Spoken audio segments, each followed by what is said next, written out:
Hey everyone, Phoenix Spring Tarot. So, oh my god, under the deck for this reading and be out Brianna Ghey. Interesting. I wanted to do this reading. I was actually meditating and shuffling on the energies, so the cards are shuffled and they're showing me this below the deck for this reading. That's never happened when I've done these sort of true crime readings. But anyway, let me just do the intro to this. I've wanted to do this reading for a while into Brianna Ghey. But when I initially wanted to do this reading in early January, that's when her two killers were convicted. I was just so overwhelmed I couldn't do the reading, right? So I'm doing it now. So note that this wouldn't be a predictive reading because a lot of people by now know about the case and the lead up to the case, what happened, the subsequent convictions and everything else. So we're not doing it for those purposes. So right off the bat, this is a different type of reading. And mind you, we'll have timestamps down below for those of you who are familiar with the case and just want to fast forward to the reading, okay? So for those who don't know, I'll just provide a quick background. So Brianna Ghey is a teenager who was based in the UK, who was brutally murdered, and part of the reason for her brutal murder was because she identified as trans. The two teenagers, Scarlett Jenkinson and Danielle Ratcliffe, also both 16, who murdered her, I believe, were sentenced to life in prison. Now, in the UK, if you're a juvenile and if you have committed a serious crime, and I believe, or in fact, any crime, you remain anonymous in the reporting of you. However, the judge presiding in this case chose to lift the reporting restrictions that prevented youngsters from being named. And the reason being that the level of brutality in this case, she was willing to make an exception because it was deemed that this case was in the public interest. So brutal and heinous was the crime. I believe even for 2-year-old James Bulger, and if you're not familiar with that case, please do research it. You know, with Robert Thompson and John Venables, their names were even only released, I believe, when they turned 18, and they were 11 years old when they committed their crime at the time. What was a struggle, and what continues to be a struggle for us to understand, is these two children who were from very stable, supportive backgrounds, what would make them plot and carry out such a savage, horrific attack? We can't even blame it on their surroundings. You know, they're from a sleepy town, Cheshire. You know, this is some Midsummer Murder. I mean, not even Midsummer Murders, which is a TV show which takes place in a sleepy village, even begins to cover this. I'm not quite sure what we aim to get out of this reading. I know that I've just been compelled to do it, so we'll see what turns up. Okay. So Spirit Guides, Guardian Angels, please protect myself, protect those viewing this reading. As we channel these messages, may we only channel messages from the highest divine frequency of God, truth, light. May we channel messages of accuracy, messages that the collective ought to know, that will benefit and educate the collective and elevate the collective to one of love, compassion and understanding in our thoughts, actions, words and deeds. Thank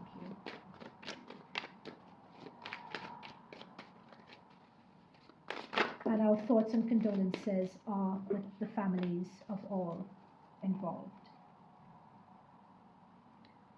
Four of Swords.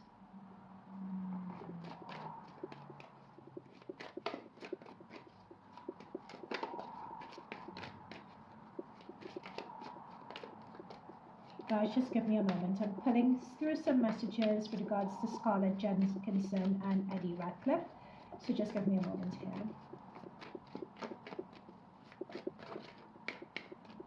And this is in addition to the devil. The devil energy that we received at the beginning, I'm being told by my guides, that's like the overall presiding energy for this.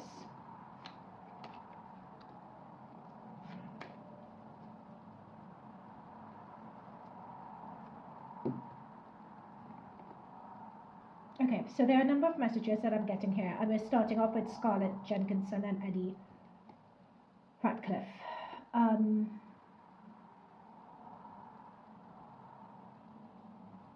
It's interesting that they saw themselves first and foremost as outcast with the Five of Pentacles.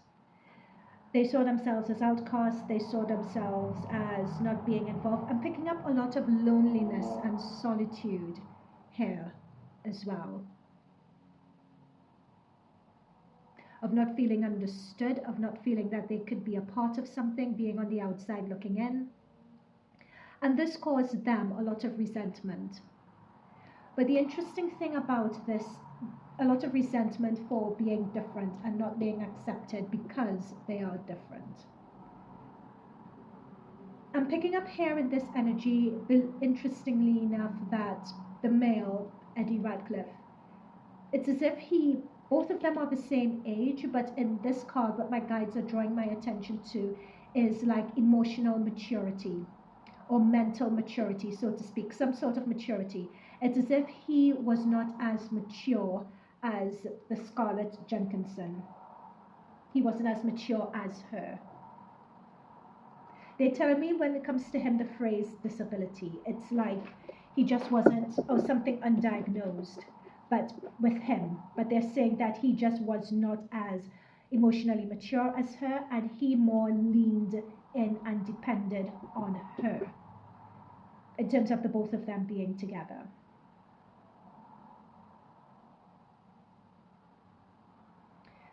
However, as close as they were, it's as if with this Seven of Swords, this relationship was based on duplicitousness.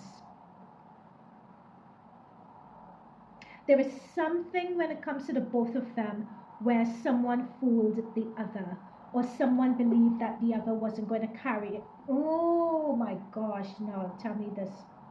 Okay, it's as if what they're showing me is, even though there was a lot of planning, there was a lot of so much stuff going into it, there's a difference between planning and fantasizing and doing all of that sort of stuff. There's a big difference between that and reality. And it's as if, even though I am aware that there were thousands and thousands of messages back and forth, and they're planning, and they're this, and they're that, and they're the other, but somehow it's as if they were not completely on the same page, or like, and I believe Eddie wasn't really completely on the same page as Scarlett, because I'm coming back to him not being as mature, or not being as aware, or not, yeah. I don't want to say that he was manipulated. I don't really feel it's that, but we'll see as we continue. Impressionable is another word I'm picking up with him.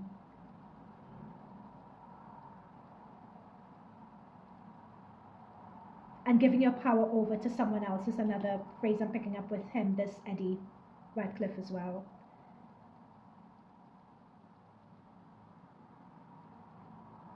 But definitely with this Four of Swords, they were both outcasts. And what this Four of Swords is saying to me, it's as if them being together and having all these thoughts and sadistic thoughts and fantasies and so on, it's as if that gave them a sense of empowerment. It's as if they gave them a sense of empowerment, and I'm just getting a sense of people going deeper and deeper and deeper into something to create their own world, to create their own reality, particularly as they're outcasts from somewhere else, or outcasts of our reality, outcasts, at least considered outcasts in their school, or considered, you know, that sort of thing.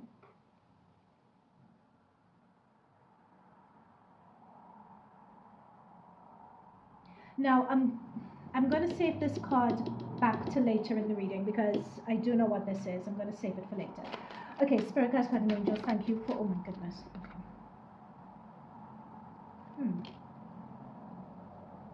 Okay, this Knight of Pentacles jumped out upside down.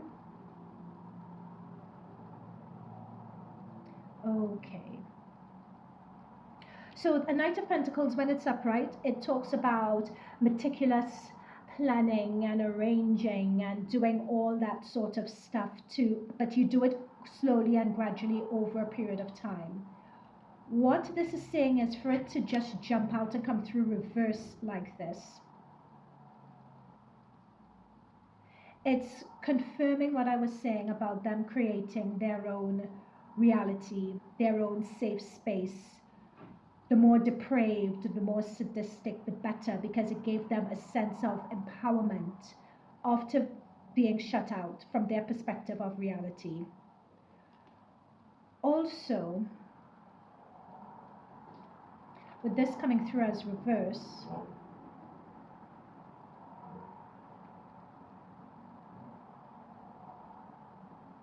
it's as if they were slipping over a period of time, slowly but surely, into that depravity. And that was really kept a secret from the parents. I'm picking up with a 4. With this hidden and them lying down, it's as if they knew how to keep the veneer of what people expected of them, or they knew how to act as if they were normal. Whereas all the while they were seeking further and further into the sadistic, depraved world. So if anyone is asking the question of, well, didn't the parents know? Couldn't the parents have stepped in? Couldn't the parents have done anything? This is it. It was something that happened so slowly and so gradually over a period of time. It would be very difficult, my guides are saying, to pick up any one situation or event or time that led them to think and be this way. But what I am picking up is coercion into becoming that, and I'm really picking up very strongly here that it was this Scarlett who really deceptively and manipulated and impressionable. They're picking up Eddie as impressionable. I'm not saying that someone is so impressionable that they don't know what they're doing. They're fully accountable for what they're doing. But it says, yeah, I'll leave that alone. I've labored that point enough. So, Spirit Guides, Guardian Angels, thank you for those messages. What else can you let us know about this? What else can you let us know?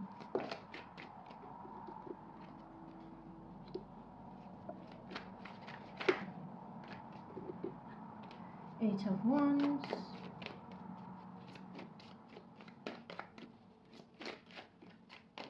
Oh my gosh. Whew. Okay, this is what I'm picking up here is there's the manipulation and the deception here. There it is. This is the thing that's coming through with this Scarlett Jenkinson. It's as if this Eddie, viewed her as the queen bee.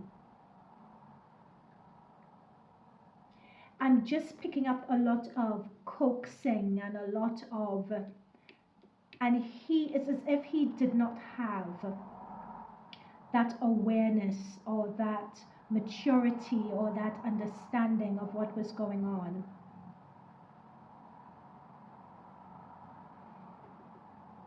She was the mastermind behind this, and this is Brianna. Again, yeah, I'll just leave it at that. They said at least 28 times that she was stabbed. 8 reduces to, so 2 plus 8 reduces to 10. We have 10 of swords here, which reduces to a 1. Okay, so that's Brianna. And we have the Empress card coming up next to her, and this is a strong female energy. They're reiterating what I was saying. She was, I don't know if they got equal sentences. Forgive me for not remembering this off the bat. But she was definitely the mastermind out of it. It's as if she was, even with Eddie, sort of, if they were not caught, you know, they had a list of people on their list and they were trying various people on the list. So they were putting out a call to various people on the list to do this to various people on the list. If, let's say, they were not caught with Brianna, they would have definitely gone ahead and done it with other people, for sure. But she was the mastermind behind it.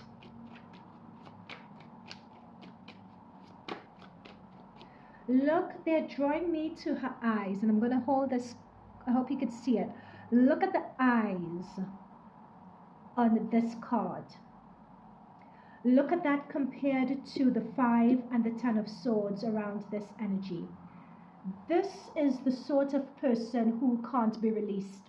Again, all messages are alleged until proven fact. I am not a professional therapist, psychotherapist, or anything of that nature, or a medical professional, I should say, sorry. But they're drawing me to her eyes. There is something that is sadistic behind there. It's as if she has the power of the tongue, and there is something about her energy, there's something about her presence that is very convincing and could convince people to do depraved acts. And it's as if and I'm getting that with the Judgment next to the Empress. It's like she's very good at and with the 7 of Swords, she's very good at convincing, manipulating people to do what it is that she wants. And she's very dangerous. Very, very dangerous. Very depraved, very dangerous. They're telling me this, like, she is one of those who, my guides are giving me the phrase, and they're giving me the phrase, can't be rehabilitated. One of the reasons why you give children anonymity is to give them a chance later on in life, to be rehabilitated, to integrate that back into society. The fact that they made a mistake when they were children and didn't know any better and that sort of thing shouldn't be held against them for life, right? At least my understanding is that that's the purpose of it. If that's wrong, fine, to correct me. But with her, it's as if, and I'm surprised because in all the research that we've done, they've talked about her autism and antisocial and that sort of thing, and ADHD and all of that. But with her, there is something more they're telling me more psychologically wrong with her. Like she would always be and permanently be a danger to society. They're giving me it a bit further, like there's something with her brain and the way that her brain is wired in terms of how she views situations and people and that sort of thing. Okay, they're giving me that. Spirit guys, thank you for that message. What about Brianna? Anything regarding Brianna? Oh my goodness, guys. You guys are seeing me shuffle. The devil's come through again. Oh my god, devil death. Yeah.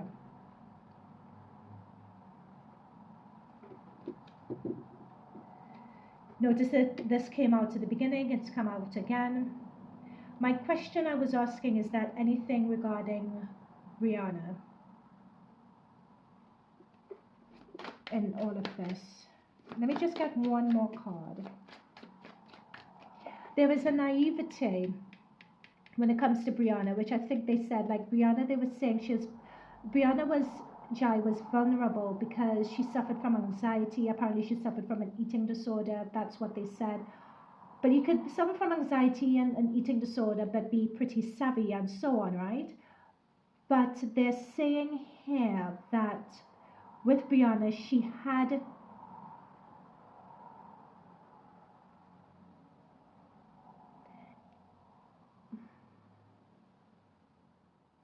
sometimes you could have that pit in your stomach that someone's no good, but you doubt yourself and you thinking that it's just your mind playing tricks on you.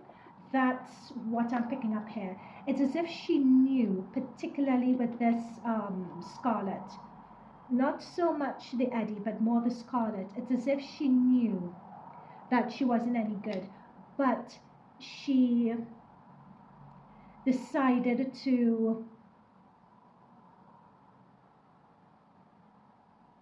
still trust the process and trust her and answer the call that was made to her to meet up. So this is Brianna walking towards the call, walking towards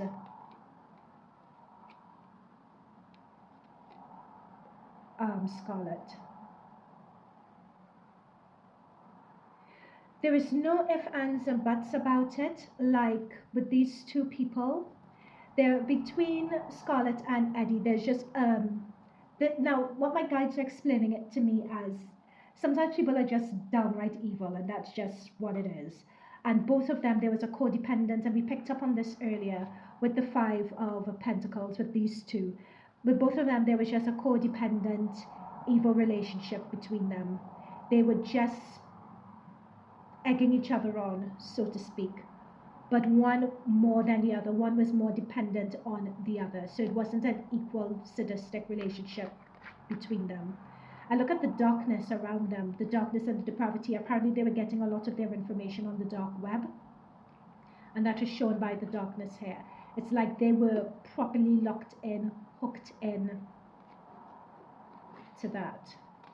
And yeah, they had cancelling people on their mind with this death card. And Brianna, this is Brianna just walking to her death, literally walking to her death. And there's a sense of naivete and a sense of just trusting, a sense of trust. But yep, that's her walking straight towards it. I'm not going to ask this question out loud. I'm just going to ask it in my head, and I'll see whether my guides are going to answer it. I'm picking up that with Brianna. Hang on. She knew. There we go. That's the High Priestess. She knew something was off. She knew something was off. Poor girl. She knew something was off with this High Priestess. She just wasn't trusting her better judgment. That was a question I was asking. I was just like, did she know? Did she have an instinct? Was she... They're telling me this, and this is the only comment I'm going to make about them committing the act and so on. This is the only comment I'm going to be making about it, because they're showing me it in my mind's eye. It's as if when she was jumped, there was just a small initial shock, but it's as if a realization or like a aha, like a dawning in. Like she knew at that point there wasn't going to be any escape. This is it. And it's as if I'm just hearing this phrase. I knew, or she knew. She just knew. My God is saying she knew. She knew something was wrong, something was off. As they were walked, the more that they walked, the more that she knew. And it's as if they're saying she was hoping that by, this is it, she just knew. This is what I'm picking up here with the Nine of Wands. This is defenses going up. Like, knew something was off. How am I going to get out of this? But surely that can't happen. And that is that doubting yourself, thinking that you're wrong, or hoping. You're trying to reason things out in your head. And you're begging and you're calling out for mercy as well. And you're just hoping that if you remained good, if you remained quiet, if you did what, and they're talking to me walking, like they were doing a lot of walking. And it's as if I remain quiet, there were times where she wanted to leave as well. She wanted to leave and walk away from this, but she just didn't know how. The girl knew. She knew. It's as if when they started on her, she was just like, yeah, okay, got it. It's, yeah. Yeah. And she was just such a beautiful, yeah, there we go. This is, okay, I'm going to stop this here, actually.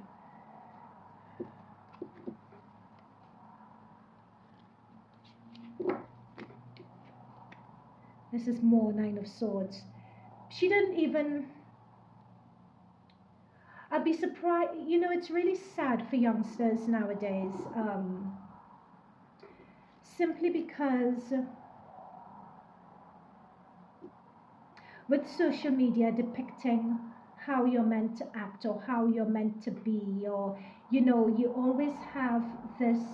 I'll call them false positive self-help slogans of get out there, make friends, da da da da, and a lot of those things are really negative. And okay, they're telling me the reason why they wanted me to do this reading. Actually, a lot of those slogans and self-help slogans and so on that are put out there, nothing trumps your intuition. Nothing trumps your intuition. Nothing trumps your gut instincts. Nothing trumps believing in yourself as opposed to seeking to belong. Nothing trumps that.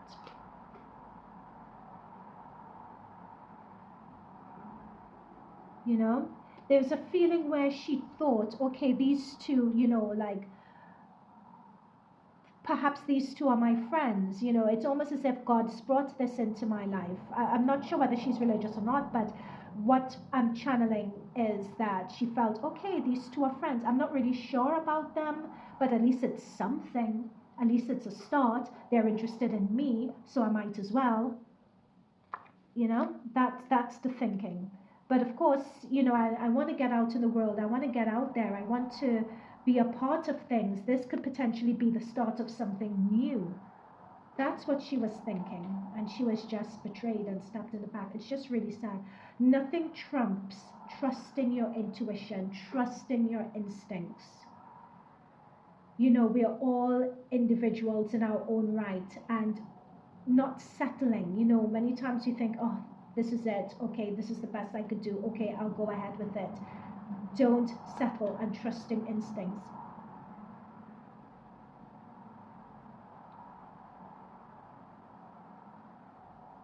Hang on, just one moment, guys. Is there anything else? I feel like I'm getting. Many times when I speak like a pidgin English, is because I'm listening and I'm just repeating what they're saying to me, or they're giving me phrases, or they're giving me an image, and I have to translate it. So it's the lesson that I was trying to translate, of trusting your instincts, knowing that you're perfect just as you are.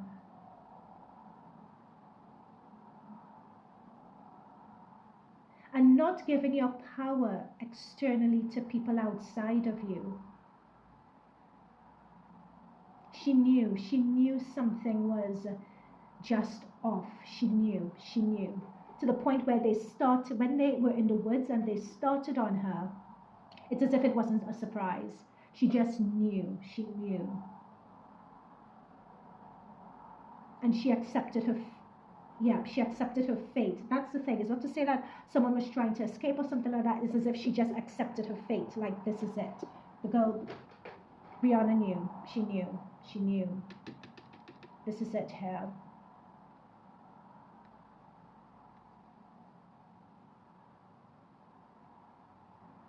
And that's her at the foot of the bed being attacked. She may have even had a premonition of this that she didn't mention. She may have even had a premonition and dismissed it. It's coming through. They're giving me the phrase over and over again. She knew. Okay, guys.